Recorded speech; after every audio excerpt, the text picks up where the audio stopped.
Hey folks, I'm Labron, the founder of the Natural Health Clinic, and today we're going to be talking about how to stop cravings in their tracks.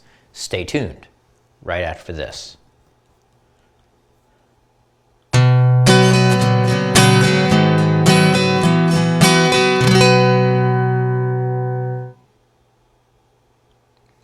Welcome back. So cravings of all kinds. It could be carbohydrate cravings, it could be sugar cravings. It's a very common problem, and constantly clients are telling me, how can I stop from craving these foods? Or I will ask a client and I'll say, do you have sugar cravings? And they're like, well, not really, I don't have to have it. So let's start there.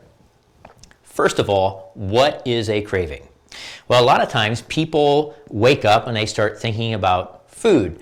Or maybe that they're having a more challenging type of day or situation and they find themselves thinking about food. Maybe it's their favorite dessert, maybe it's their favorite meal, whatever the case may be.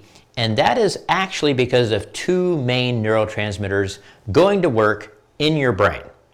And these neurotransmitters have a lot to do with cravings, actually of all kinds, but especially carbohydrate or sugar cravings. It really stimulates these two main neurotransmitters. And what are those? Well, the first one I'm sure you heard of is called dopamine. And dopamine has everything to do with pleasure, especially the anticipation of something really great or really fun going to occur. And serotonin has to do with the feeling of happiness. So a lot of times when people start having these feelings of thinking about, oh, that would be really great to have right now, or as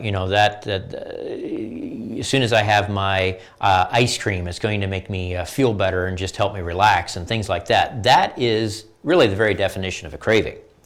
So the problem is that if you give in to this craving, it really creates almost like a neuroplasticity and strengthens the cravings more and more as time goes on. So what is the first step to stop these cravings right under the tracks? Well, it's actually stop.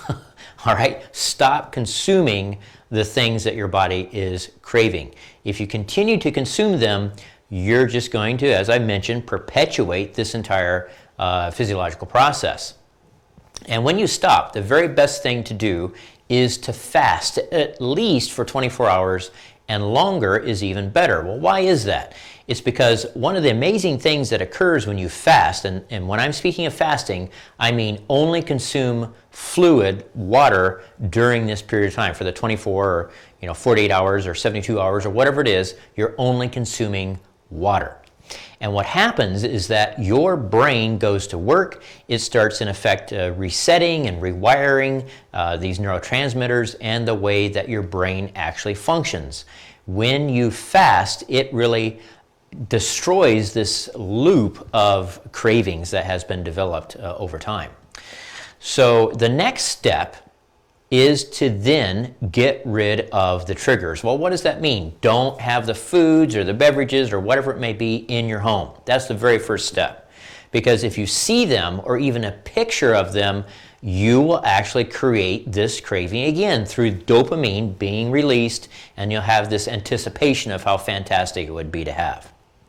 So get rid of the triggers, all right? And then the next step is to avoid the environments in which you know these types of foods will be there, especially in the first 1 to 2 weeks of you trying to stop these cravings. During that time, it is extremely important, of paramount importance, that you avoid any type of environmental triggers. So that means don't go to social situations, especially church gatherings, birthday parties, or whatever it may be, that you know these different foods that you have cravings for are going to be there. The other thing is don't look at cookbooks, especially for different desserts that you may really enjoy if you're under stress. Don't view commercials or even ads in magazines for different kinds of desserts or places to eat in which they have these things that you like. Those pictures will also create, or those advertisements will also create, the releasing of dopamine and start the whole process once again. Things that you can take as far as like supplements that can help. Basically, things that stabilize blood sugar can be very, very important, of importance. One of the things that I use is called Cataplex GTF. GTF stands for glucose tolerance factor. There can be an herb called gymnema that helps to also stabilize blood sugar, but in this way it helps with cravings. Bitters help with cravings as well. And there are certain B vitamins that specifically help with methylation that can be very helpful into curbing these sugar cravings, carbohydrate cravings as well. Well, again, my name is Labron Ellen. I'm the founder of the Natural Health Clinic. Thank you for watching. I hope you found this information helpful.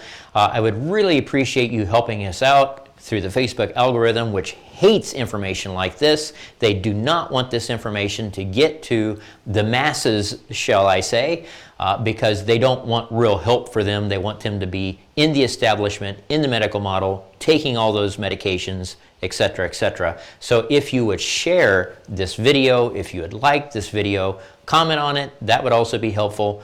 But all of those things, liking, sharing, commenting, help with the algorithm to spread it far and wide.